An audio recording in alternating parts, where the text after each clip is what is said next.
workforce. If you're listening but not watching, I'm using air quotes because I had no idea what extended workforce meant. And apparently, I'm way out of the loop because it is a lot of different things. I thought it was, contract and gig work, consulting and stuff like that. But it's much, much more than that. So I'm very curious to kind of unravel that mystery with everybody today. And we couldn't have a better spokesperson for the industry than Jeff. Came highly recommended. So welcome, Jeff. Say hi to everybody. Thank you, Shally. Hi, everybody. And just kind of a quick word about the name. Everybody gets 3 mics, and then we have a conversation. So you got 2 left, and then we'll have a conversation. But no need to have a conversation, Jeff. I got you. Happening forever. So nice to meet you, and super happy to be here. And also to the audience, great to be speaking with you today. It's awesome. Yeah, thanks so much. You've actually done keynotes at various conferences, and you've been in the industry for quite some time, working at different aspects of human capital, from recruiting to straight up HR, retention. You've done development, human resource development, and everything, and even software, right? Human capital management software. And you spent some time, 5 years at Deloitte, as the head of human capital research and insights. That is a big title, leading all of the global HR workforce and workplace technology research for Burson from Josh Burson, Burson by Deloitte. Is that right? That's correct. And so if you know how professional services firms work, there's big titles and there's big domains and there's a lot to do. And a lot of it depends on the influence you can have. But yes, I did lead the research team for the Burson offering, and then ultimately the research and sensing offering, which has been folded into something else since then. So I had a great team of researchers, analysts, advisors, and we did a lot of really fun stuff there. Yeah, it sounds like it. And so you developed a deep expertise in the extended workforce. Why don't you just put me out of my misery, man, and explain to me what is? I mean, I've heard the term, but I didn't even really know what it was. What does it really include? Extended workforce, and if you can dive into in particular, where do most TA teams, TA people get it wrong when they try to manage their work through it? Let's cut. Yeah, so I'll start by saying TA is my first love. When I started in people side of business, I was as a recruiter and absolutely loved it. We love you too. So, I never, throughout my entire HR career, something I always said was, you want to be strategic, you have to understand TA, no matter who you're talking to. So I just wanted to start with that. So I don't know if they're getting it wrong. I think they see it. But to go back to your question, the extended workforce is, everyone's probably heard of the contingent workforce. So maybe Temps. That was the name that I remember from before. Yeah. So the industry is still called in many ways the contingent workforce. At Deloitte, we tried for a while the alternative workforce, and now something that's taken hold is the extended workforce. And the extended workforce, more broadly speaking, and I can get into some categories, but broadly speaking is really who are the people who provide their expertise and their experience to your organization or your enterprise in order to build value in return for something, who are not FTEs. And so that can include everything from, we've talked about temps, we've talked about temps that you direct source or sometimes called payrolls, silver medalists or alumni, freelancers or gig workers is very common. One of the categories that gets skipped, though, and people don't think about necessarily, is really statement of work resources. So when you go to a Deloitte, you go to a niche professional services firm to provide something of value in the term of services, they essentially sell you their people to provide a service or to generate value in some way. So one of the ones that gets lost, and there's a movement to try to incorporate it, is all those people who might work for partners or for professional services firms on statements of work, those should be included as well. And those are consultants and that's advisors. Correct. And so they're not really a contractor because they're not on contract for a specific project that starts and ends. They're delivering a service that was, acquired from a partner company. And so it's necessarily the same. That's broader, but a lot of times, statement of work are consultants who are there for a very specific project. And so there is a start time and an end time. You can go a little bit broader For with that your project, definition. but Yeah, they're with Deloitte full time, correct. right? Correct. Or whatever. So not they're when I think contractor, I think the person goes to work for company X for 6 months and then leaves. Um, what you're talking about is the person works for an advisory firm or partner, and then they work on many things, but they have a project that starts and ends. That's correct. So They have a that's project that included in that starts and too. ends. And one of the things, I don't know if I want to call it a secret or something that's being kind of emerging or exposed in the industry, is a lot of those statement of work contracts are essentially staff augmentation,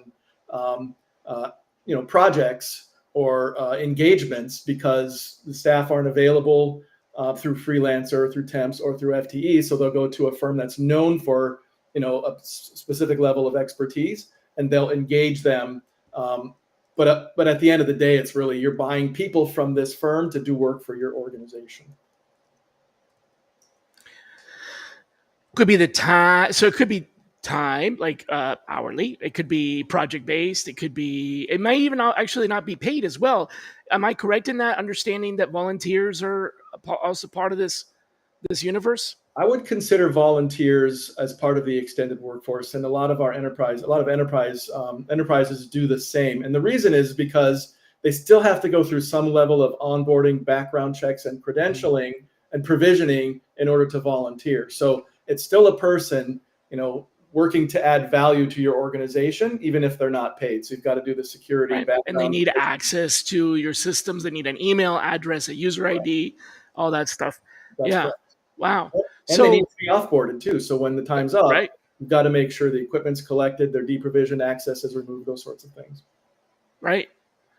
So in the world of recruiting that I know, and which is everything from staffing firms to corporate recruiting and everything in between, I'm very familiar with contract. I actually started out placing contractors where it was, specifically they go to work on a 1099 basis, and I'm familiar with that, and as a consultant and advisor, I'm familiar with that as well. Statement of work. But a lot of this other stuff, like for example, temps, and I never worked in that space. The closest I got were contractors. So do recruiters just do recruiters just not really get involved in this part? Who runs this? Who runs the non full time employment contract recruiting? Contingent workforce, extended workforce part of the business. Yeah, so that's a great question, and it's a great time for that question. So on a broad scale, when you have large numbers of contingent workers or extended workers coming through, maybe you have 5 or 6 suppliers, we'll say staffing agencies. Typically on a broad scale at the enterprise level, that's been managed by the procurement team. And it's been looked at as, okay, we want to get this staff, we want to get these people on board, and the primary function or the primary purpose of procurement is obviously that compliance element and making sure that the costs are minimized. And so what's been driving the procurement function for the past couple of decades has been removing that, lowering the costs and making it as efficient as possible. If I could add, HR has typically stayed away from it because of concerns around whether they're founded or not, around co-employment and misclassification. And the concerns are there. There are things you have to do, but a lot of times HR has been arm's length. It's not employees. It's not been me. It's not us. That's been changing a lot, quite frankly, over the past couple of years. So now I think something just kind of hit me. I remember working with Beeline and Deal. Mm-hmm. Those examples of software that are in the. Am I in the right realm here? Yeah, exactly. So Beeline is in a category called vendor management systems, and they were invented. The early vendor management systems like Beeline, there's Fieldglass, were invented in the late 90s, early 2000s. You've heard of Fieldglass. I have, There's been many others. A lot of times the managed service providers would create their own software, a VMS, to be able to manage the contingent workforce. The challenge has been they were developed really more as procurement tools and not HR tools or people tools. So over the past, half decade or so, there's been an evolution to keep VMSs as the system of record. So you can keep that separation of systems of record for compliance purposes, but are more people friendly rather than kind of just purchasing friendly. So Beeline definitely deals a little bit different, deals in a category of employer of record or agent of record. So they're for that contingent work. Okay, gotcha. Correct. That's correct. So they'll manage payment, they'll manage compliance, they'll manage. It's kind of like a payroll function, but they'll do that either for temporary employees, or they can do it as agents of record. They can do it for contractors, or like freelancers. So what do we miss in recruiting? Like, I understand recruiting someone that would come and work on a contract basis. I understand recruiting someone that would come and work full time. I can even understand recruiting volunteers. I actually was a volunteer myself. I was in the Peace Corps. So I get the recruiting process might be a little bit different in different areas. But some of these others, I mean, you don't recruit a statement of work resource. Like you know what I'm saying? So help me with kind of breaking that down. Yeah. So in my experience in talent acquisition and recruiting, it's really been overwhelmingly focused on bringing in the FTE talent. Sometimes there's been relationships, but if a business unit leader says, I need a project team to do this project, typically that would go through the business unit, maybe through procurement, or maybe directly with the supplier. So it hasn't really been in the recruiter's field of vision as much, other than, back in the day when I was doing this, we'd have the staffing companies just kind of skirt us in HR and go directly to the hiring manager. So there hasn't been a lot of visibility to it. And what has ended up happening is that mandate has still been focused on FTEs. That has slowly started to change into, as the enterprise wants more, say, flexible and on-demand workforces, that requires you open up your options a little bit more when you're thinking of sourcing. So, okay, instead of thinking I've got a requisition for this particular job role, which, as you probably know, that whole idea is changing a little bit. It's starting to move towards what are the outcomes we're after and what are the best ways to get the outcomes. Sometimes that can be, an FTE, depending on what's happening with the organization. Sometimes it can be, a statement of work provider. Sometimes it can be a freelancer. And in many cases, you might have to go freelance if you want a specific type of talent. And I'm speaking specifically more about like AI talent right now. Is harder to find good experienced people who are willing to go FTE. So you go to freelancer. So it's really about broadening your perspectives, working with the business leader to broaden your perspectives on what's the outcome and then what's the best category to get you to that outcome in terms of speed, quality, and cost. Okay. Interesting. Really kind of a whole nother world that I really haven't. And I'm trying to transition kind of the topic here into like, what can a recruiter do? And I'm assuming, I'm assuming, but here's the question. Sure. Let's say a recruiter wants to future-proof their role. There's a lot of change in the market right now, a lot of, let's just say chaos, if you will. Should recruiters that are interested in kind of long-term future-proofing the role, should they start learning how to source and manage, let's call it non-traditional talent, right? Freelancers, SOWs, temps. Should they learn that, or is that just not going to be in their purview?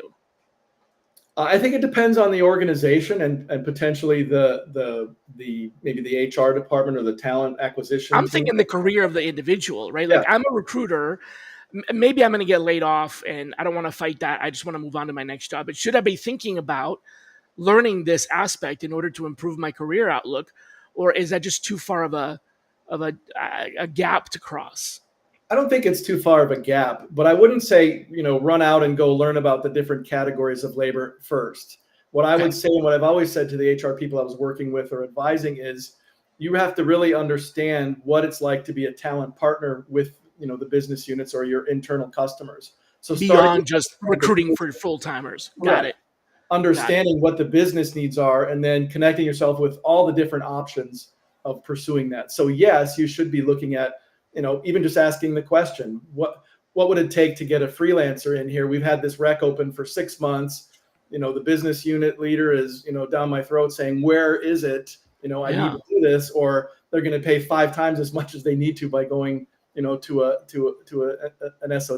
And SOWs have their place. I want to be clear, but being able to bring more options and more resources and more solutions to the table as a TA professional, I would say it's good to start to educate yourself on what's happening in the extended workforce. Yes.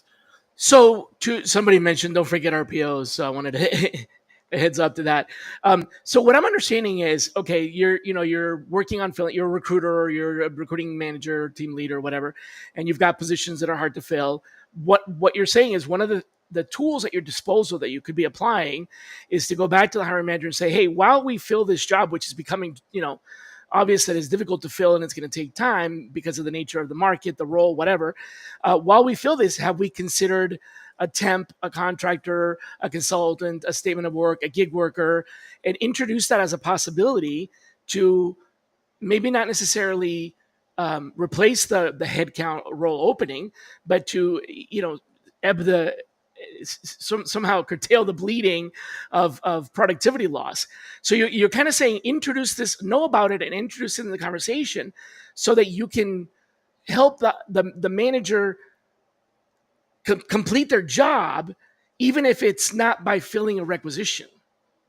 Yes, absolutely. And that's going to require Okay. a mindset shift from I'm being measured Sure on the is. number of requisitions that I fill to the That was talent what I that was I brought thinking. and the contribution I made to this, to this outcome through acquiring the right talent, whether Right. it's I mean, for or sourcing, that not. would be huge. Imagine if, so the recruiters that are like, well, you've got a quota of whatever, 30 hires or whatnot. If they don't fill those jobs because they've found contingent workers or extended workforce, then they're going to be looked at as like, well, you didn't do your job. You didn't fill these jobs, but Yeah, they did. yeah, So, exactly. a hire, maybe we need to redefine, hiring from a recruiting point of view by saying that filling the rec vis-a-vis a hire may be something that can be done with resources other than full-time direct hires. And That's you're correct. still doing your job. You're still filling the rec. The requisition, after all, somewhere along the line, I don't know if you feel this way, but somewhere along the way, we kind of in this industry lost track of what a rec is. A requisition is a request for a work process. You can requisition a maintenance person to come and fix your office. You can, there's requisition is basically you're asking for a service from the enterprise. So we lost track of that, and somehow rec becomes job opening. Like a rec is a job opening, You see what I'm saying? So I Mhm. think we need to kind of separate those two and go back to understanding a rec as it's a work order. We need someone to do this job, however they like, whether they're a gig worker or whatever. Make sense? Yeah, absolutely makes sense, and I might even take it a little further. And this is Yeah. this is where the context of the team. And just to go back to a question you said, I'm seeing more and more contingent workforce is being run by TA leaders, and so they're folding Okay. in Okay. contingent workforce, program directors into their TA teams, to provide some cover, to provide that, to provide that help in that transition. But absolutely, it's a work order, and if you want to take it even a step further, is by understanding the work order, what is the outcome that we're pursuing here? What is the outcome of this person or this request, and what's the best way to achieve that outcome? Through people. And so, yes, it requires a shift in thinking and a better understanding of the business, which I think is going to be required anyway amidst all this chaos that we're experiencing. Yeah, I love chaos, but it's there's good chaos and bad chaos. Before I jump into the whole philosophy, like entropy or whatnot, um, there's the chaos that keeps business going. And you hear it in conversations like fail fast, right? Keep experimenting until you find something that works and you can get an advantage. And then there's the chaos of like complete disorganization where one part doesn't know what the other part is doing, and it seems like not understanding this extended workforce can lead to some of that kind of chaos I think it where could you be, have yeah. pulling, someone like what if there's what if there's a statement of work request out there while you're still trying to fill the job, and like you end up putting candidates in, and it turns out, well, no, we already hired an outside firm, and I just feel like that could get messy. That's happened to me individually on the job in the past, where when I was a recruiter leading recruiting, hi, we need these people to do this. Was 15 years ago. Need to do this AI build for whatever application, and I can't find the people because there's only so many of them. And so I'm going to go to this firm that approached the leader, who said, I got people for you right now, whether they do or don't. They provide that level of credibility. I'm working on a rec, and I find out that the people are already showing up, through relationship with IT. So that can happen. And so being able to bring that option and an understanding of how that works, and then more specifically, how to optimize whatever channel you're using to build that talent or to deliver that talent, is going to be a way that you can offer a solution and, again, partner with the business leaders. Right. So recruiting as a solution to deliver on the work, not necessarily just to hire. That's a great way to say it. I haven't heard it that way before, but I think you should patent it, because that's a great way to say it. It's really delivering on the work, not filling a rec. Yeah, that's what I'm thinking. I'm listening to this, and I'm analyzing. I like to kind of make things, kind of package them in a digestible chunk, Sure. Just for me to be able to absorb it. But yeah, so let's bring some light to what legal or political landmines can be triggered in this. Like, where are some of the unforeseen, as a recruiter bringing this into the light? What are some of the unforeseen things I might trigger with, I don't know, compliance or that I don't know about, right? Yeah. So the two main things you'll need to school yourself on if you want to do this is a basic level of understanding of co-employment risk and misclassification risk. If you want to go kind of what can go wrong really quickly if you're not paying attention, and you can probably look up at any given time there's someone getting in trouble for misclassification. Yeah. Not as much co-employment because there have been different situations. Now you've probably been around long enough since Microsoft had this thing called permatemp way back in the late 90s, where they had the temps forever, and there was action. So I'm not providing legal advice, and obviously with the typical caveats. Oh, I was at Microsoft, and I remember the T dash and the V dash. Yeah. So some of those are kind of interesting, but I mentioned already, systems of record need to be different, and so that's the difference between someone who's an employee and someone who's not. A lot of that depends on how your organization defines it and the risk tolerance you have in your organization. The other one is, so if it's except there are systems that you should not be able to access if you're not an FTE. This is what you're saying. That's correct. But I'm speaking more specifically about the system of record. So, and this is, again, I've seen this even the past couple of months. Some organizations are okay having their contractors run through their HCM. Some are absolutely opposed to it for, due to their risk profile and how conservative they are. And that's where a VMS, a system of record for non-employees, is really useful, because then you have them separated. That's not going to be the only thing that keeps you afoul, keeps you from running into trouble, but that at a baseline is going to be a challenge. The other thing is, to what degree do you treat them like employees? And one thing that's very common is, are they allowed to join company SIGs? And generally the answer there is going to be no, because those are for employees. Do they get to go to the holiday party, right? No. Then the challenge gets kind of two classes of workers, and so you have to manage that as well. At the end of the day, though, it's your managers, the way they engage those individuals on a task or on a job, they should be able to get the work out of these people without having to be experts in co-employment. Right.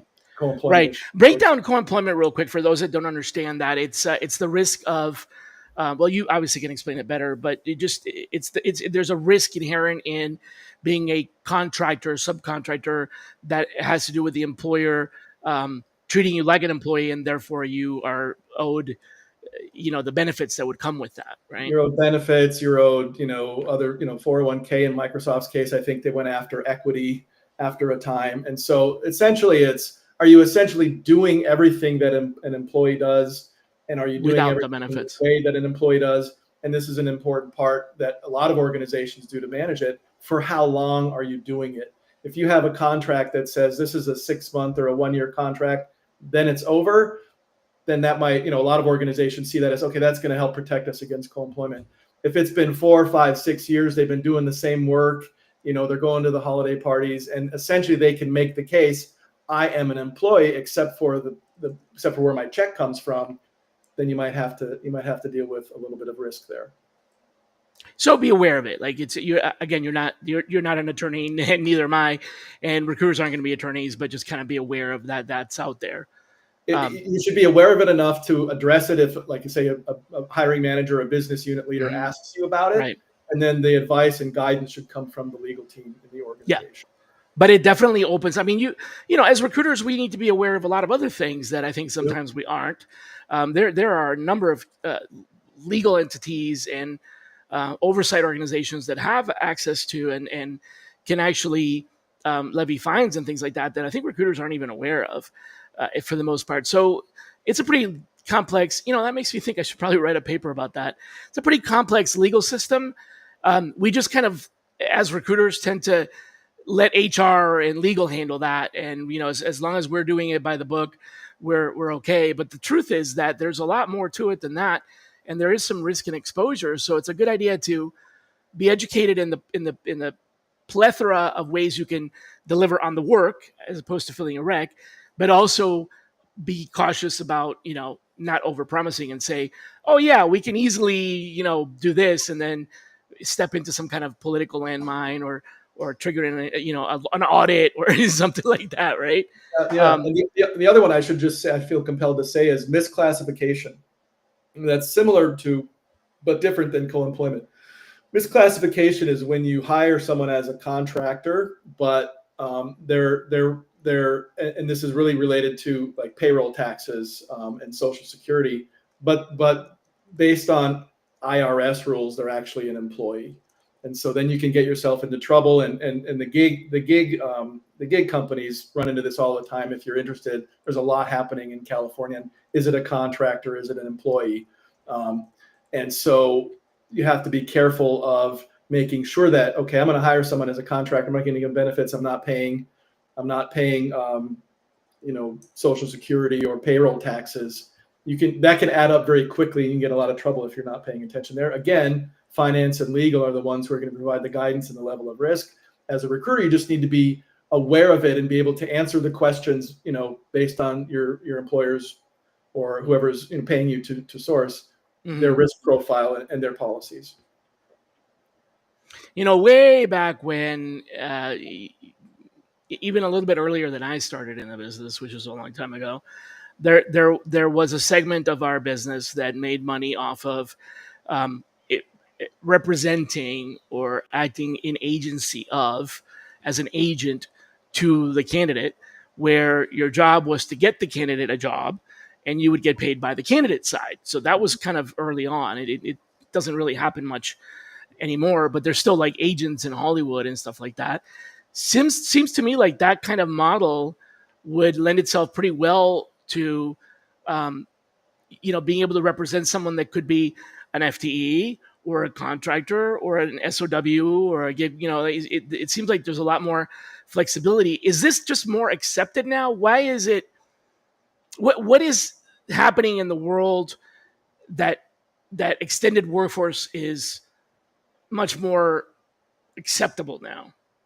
Yeah, I think I would start with maybe the business driver and the CHROs and the business leaders that I've been talking with, and also IT. It's been kind of a combination of two things. One has been, in the past few years, this may change depending on what field you're in, but there's been a shortage of talent. And so, going the FTE route, we're going to have a tough time getting there with the FTE route. The other thing has been the increased volatility, I think, of business cycles. When things go up and down, it's expensive and time consuming to bring people on as employees. And then when business, changes direction, you've got to make a shift. There's a lot of risk associated with, and a lot of work and expense that goes into downsizing your workforce. And so a lot of organizations, especially those in cyclical businesses, pharmaceutical manufacturing, for example, is one of them. They might have huge surges.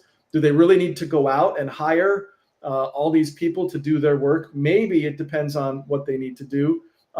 But is there an option that might be more flexible? Oil and gas is very similar. The price of oil and gas is very volatile. And so it's tough to ramp up a full-time workforce and then bring it back down as the price changes. So I think those two factors have been driving this, both greater recognition that there's more out there than FTEs or contingent workers or temps, and the risk profile is changing because of that volatility and because of the risk associated with hiring people and then letting them go. Okay, so kind of want to wrap this up a little bit in the whole, bring it back to miscategorization. I can't even say that, miscategorization. So the way I understand it, co-employment is like sharing the parenting, and misclassification is like calling your kid the neighbors so you don't have to pay fees. It's a good analogy. Yes. So Okay. you're hiring them in a category, particularly a tax category, an employment That has law less, category that is not right? appropriate for the work they're doing and how they're being, how they're doing the work. Yeah, and that may be intentional or not, but the point is that it's a conflict of legality or fees or other type of regulatory classification versus just kind of doing it right. Co-employment can be done right legally if it's well managed and it's documented and there's boundaries. You were talking about the what you have access to and stuff like that. So co-employment is not bad. It can just it could be done incorrectly, but misclassification is the one that's kind of risky. And do both of those go away in like statement of work? Because that's not really, I mean, that person, I myself as a consultant, when I go work with a client, it's my company that has the contract and I'm delivering on the work, but I'm not an employee of that company. So with the statement of work, this doesn't apply, right?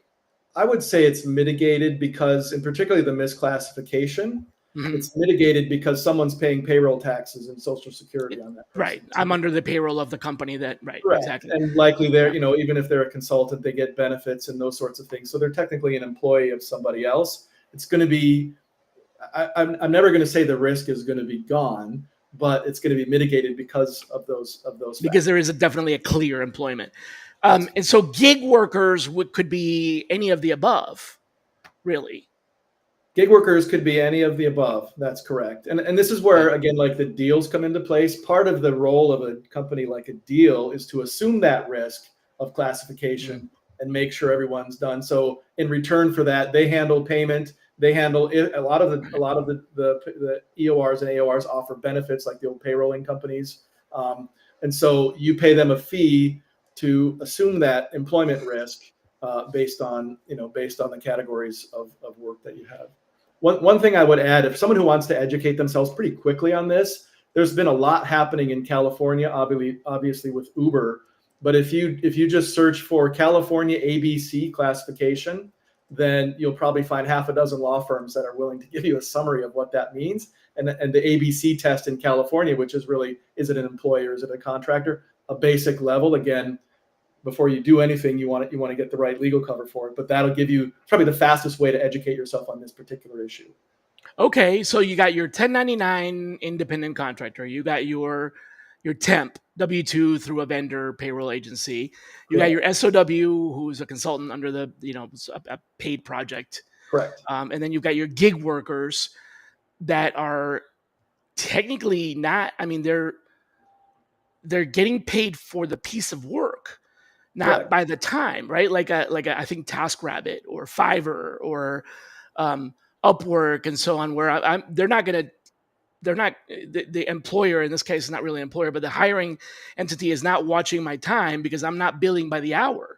I'm I'm paid $5 to produce a widget, and so that's another different class. And then you've got freelancers. That usually applies more for creative, maybe, or it depends. I think I would maybe categorize like the TaskRabbits and the Uh-huh. freelancers, because they're usually associated with the platform Got it. that acts like the EOR. So TaskRabbit has a platform. Fiverr or Upwork, for example, you might have heard of.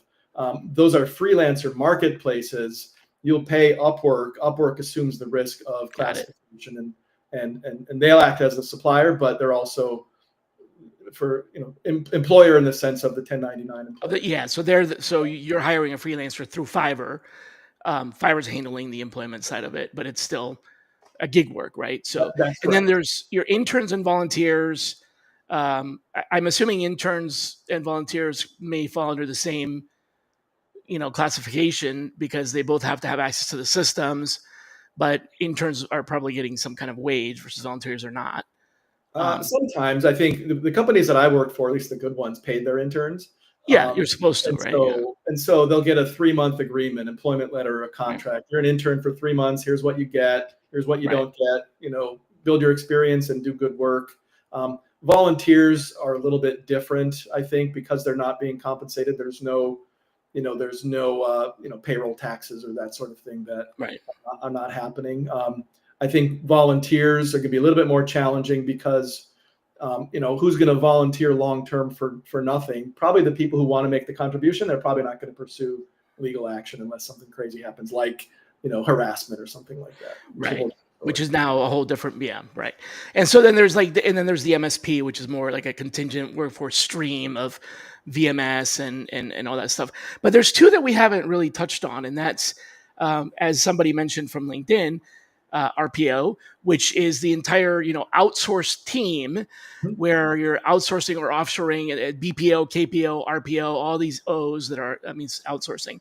So that's a whole function or project or whatever. It's kind of a bigger piece that's all done by one external vendor, and I'm assuming that's why that's being handled, because it's a vendor that is employing all those people and you're hiring the vendor. So then again, you're not in the employment business. That's correct. And MSPs operate essentially the same way, but for the extended workforce, they'll charge you MSP through VMS versus offshore. I gotcha.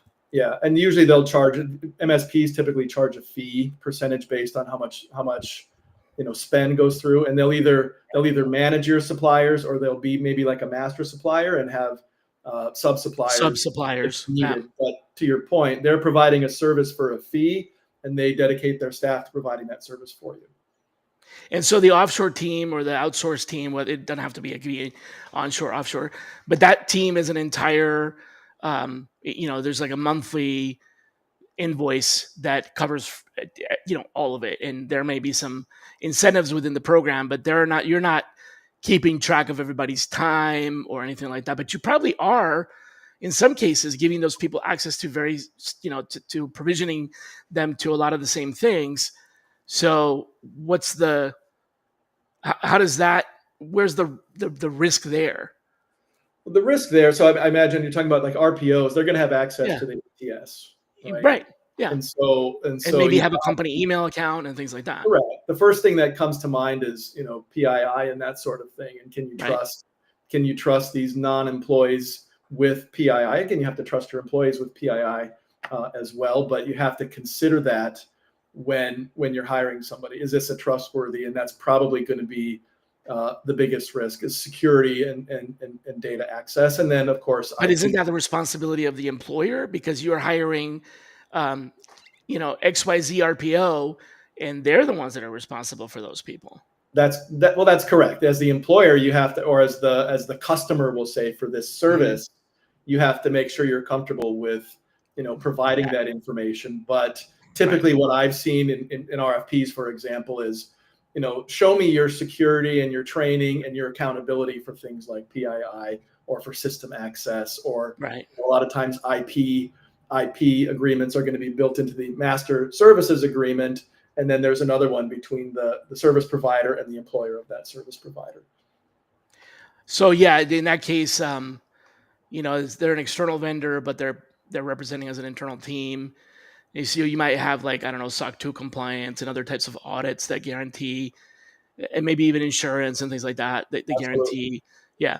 So, and then the last group that we haven't talked about yet, are PEOs. I only just learned about PEOs 4 or 5 years ago. and I ran into them once into a PEO, and then about 3 years ago, I had a little bit more contact with them, and particularly in Brazil. For some reason, it just so happened that it was a lot easier from an HR and compliance point of view for the PEO for us to work through a PEO in Brazil, because it's something to do with the way I don't know exactly, but the government of Brazil had certain requirements that it would have been really difficult for us to meet, and so going through a PEO made it possible for us to do business in Brazil. So I just learned about that, and that's a completely different. First of all, what is PEO?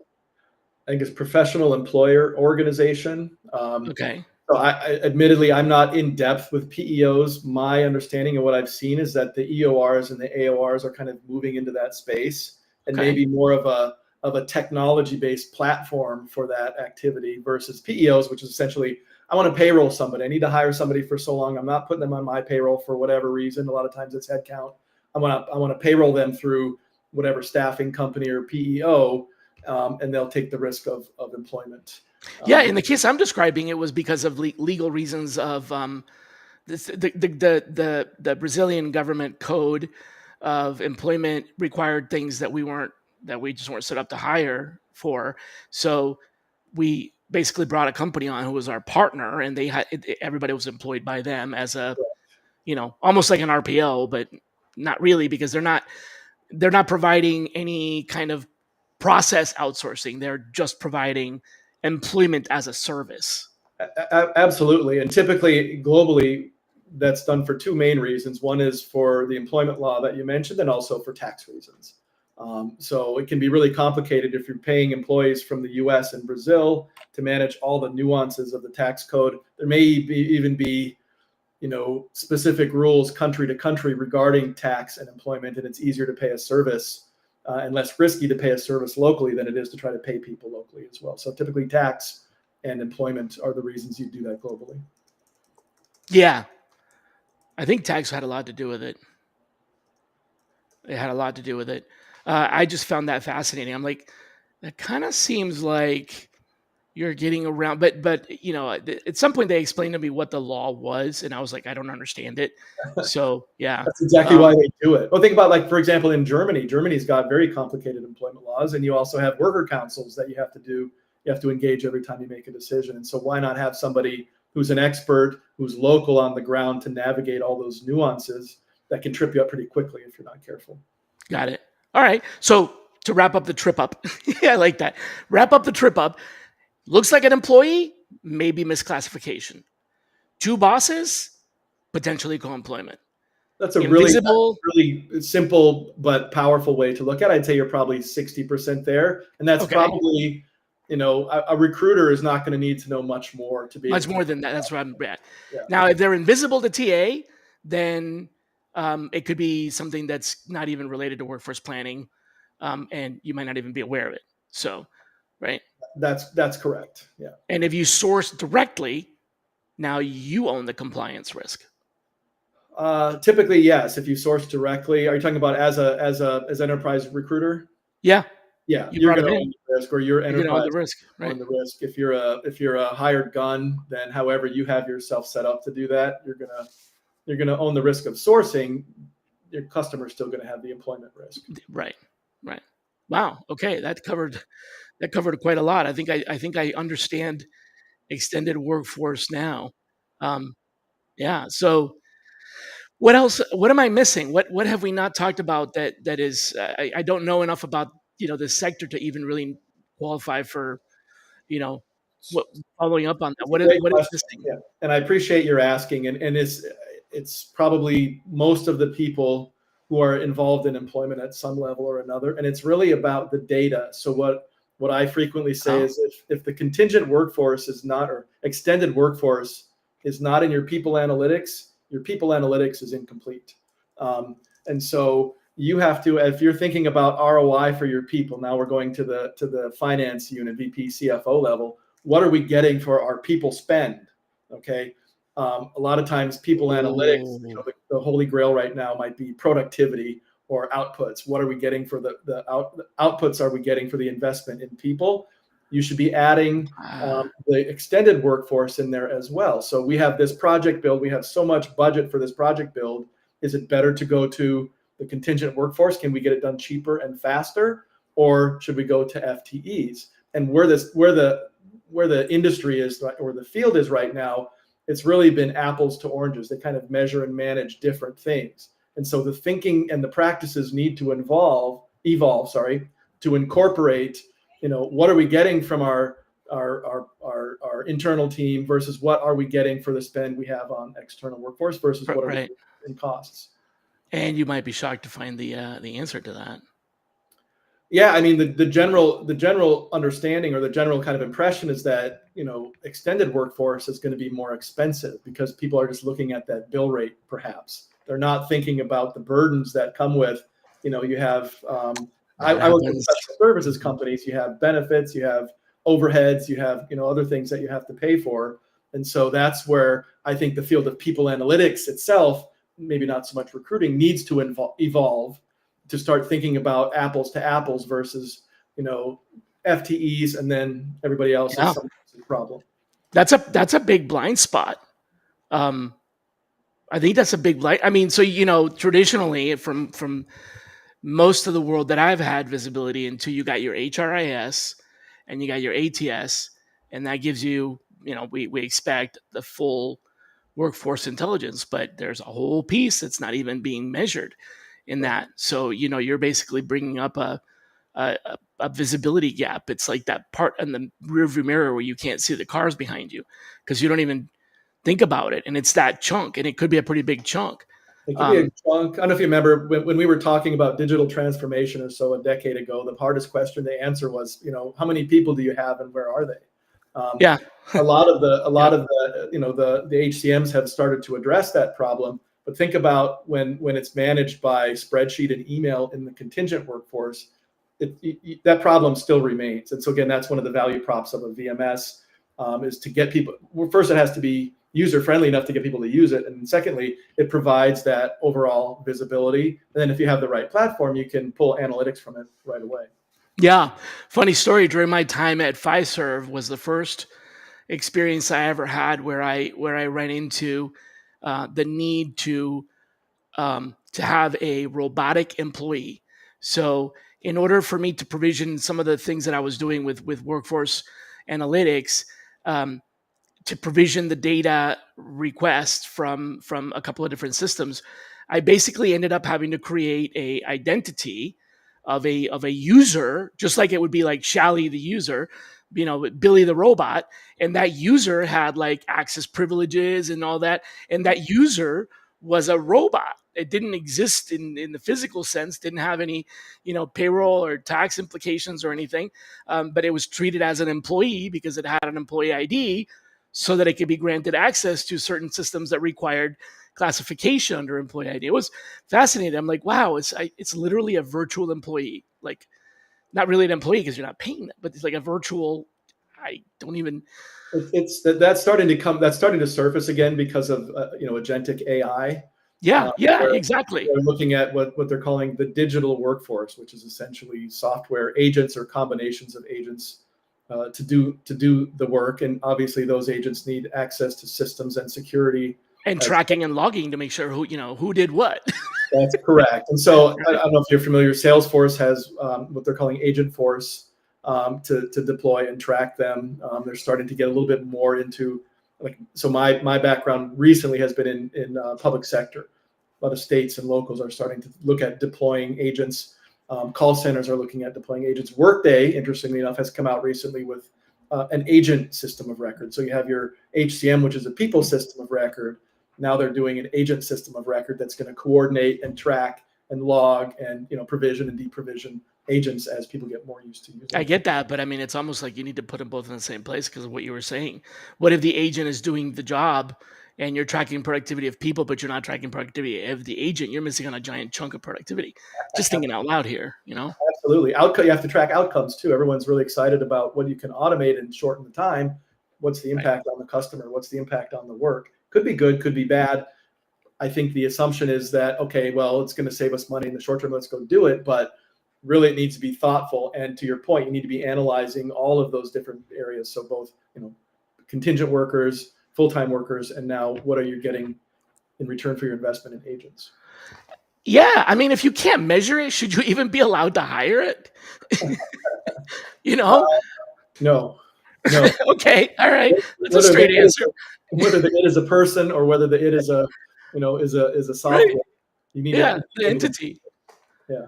Yeah, you got to be able to. Yeah, Creativity. Like there's you've heard the cliche, you can't measure what you can't or you can't manage what you can't measure. right. But that doesn't mean don't manage it if there's not a measure developed. So what needs to happen is, that's why I said the field of people analytics or work analytics needs to evolve to incorporate new ways of thinking and new paradigms of working.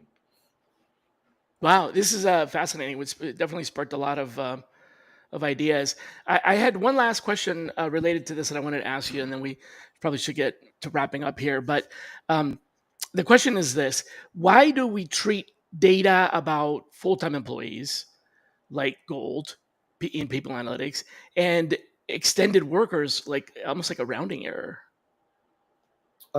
It's a rounding error until it hits the P&L or until it hits the CFO's desk. But yes. So your question is, in my opinion, and again, remember, I'm a TA person. I've spent most of my career as an HR people. I love HR people. They don't think about it. A lot of times the word has been, if it's not an employee, it's not my problem, or I don't care about it. And so, But after today, it could be. I'm realizing it could be 50% of your company. absolutely. And so the people analytics function was driven as people analytics started, and for good reason, with the FTE. But I think people analytics has been evolving for 15 years now, and it needs to incorporate and address some of these pretty thorny problems in terms of data normalization. It needs to incorporate other ways of getting work done. If you really want to serve the enterprise completely and as a partner, you've got to expand beyond just FTEs. Yep. Yeah. I mean, like I said, it could be 50% of your population. So, wow, fascinating stuff. I really appreciate you spending some time with us today, and at least from a personal point of view, opening my mind up to a bunch of other things that I didn't even even consider. So definitely expanding my horizons. So thanks for that. Oh, thank you. I'm happy Sure. to be here, and some great questions that got me thinking as well. Like, maybe I should pursue that a little bit further. Good. Good. I love it. Yeah, that's a win-win for sure. Yes. Hopefully, the Um, audience gets some value out of it as well. Maybe some inspiration to look in broaden their perspectives. Maybe. Definitely, I think so. I think they will. So to wrap up, there is one thing that I always ask my guests, and I think it's kind of a trademark of the show, and it kind of puts you a little bit in a spot. But forgive me the I guess taking the liberty. Who should be our next guest? Who do you want to see on the seat? Well, that's a great question, and I appreciate the opportunity to answer that. So I'm going to babble here while I think about it. Yeah.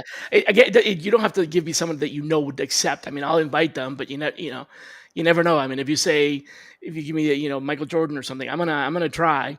But yeah, whoever you think I should invite on the show, go ahead, babble. I think, again, to kind of continue our conversation, it would be really challenging. Bring someone from a people analytics leader or people analytics thought leader, and maybe continue this discussion as to why it hasn't happened, or maybe to be a little bit more focused, or make sure you don't run into a brick wall. Where's the evolution of people analytics when it comes to the recruiting function? So what do we do beyond time to fill and cost per hire? I know kind of we'll call it the golden fleece has been quality of hire, and that's really super complicated. But as we get more analytics, how can we get more granular and maybe more detailed and nuanced with analytics around recruiting, which then the recruiters in the audience can say, well, here's more value I'm bringing than just filling these number of recs. So that's my first reaction. Okay, so do you know someone that can fit that definition? I'd have to dig around. I don't know if anyone is. I don't have anyone who'd say yes to answering those questions right now. It doesn't matter if they do. They might be a great guest on the show anyway. I probably know a dozen really great people analytics leaders who've been doing it for a long time that I can. If you want me to name some names right now, I can do it. Drop a name. I'll reach out. So there's someone named Madhura Chakrabarti. She is in the UK. right now. I can give you her contact information. Andrea Derler is with Visier. Visier is a people analytics provider. She's in the middle of everything, so she would be really good. So those are the first two that I would suggest. And I've worked with them both, so I'm a little bit partial to their capabilities, which are both very Excellent. good. That's great. No, I'll reach out. But if you think of any others, I always looking to add to the conversation. And I like the angle of looking at the people analytics side of it, because that workforce analytics and people analytics is something that I've been working on in the last few years. So, well, thanks a lot for being on the show. Once again, especially last minute, for those of you that don't know what's going on, we had someone that had an unfortunate cancellation, and Wednesday I reached out to Jeff, and he said that he would be able to do it, or was it Wednesday, or I think it might have even been yesterday. Yeah, and he was like, "Yeah, I can do it," and I was like, "Wow, awesome!" So, folks, you got his contact information. Thanks so much for tuning in. Next week we have Julia Arpag coming on board, and she'll be our next guest, and she has some exceptional, just stellar wins in the contingent workforce, staffing side of the world. So I'd encourage you to come back if you're at all interested in that side of things. Definitely an expert in the field. So that'll be our next guest. Until then, please be kind to yourselves. Take care, everybody. Bye-bye.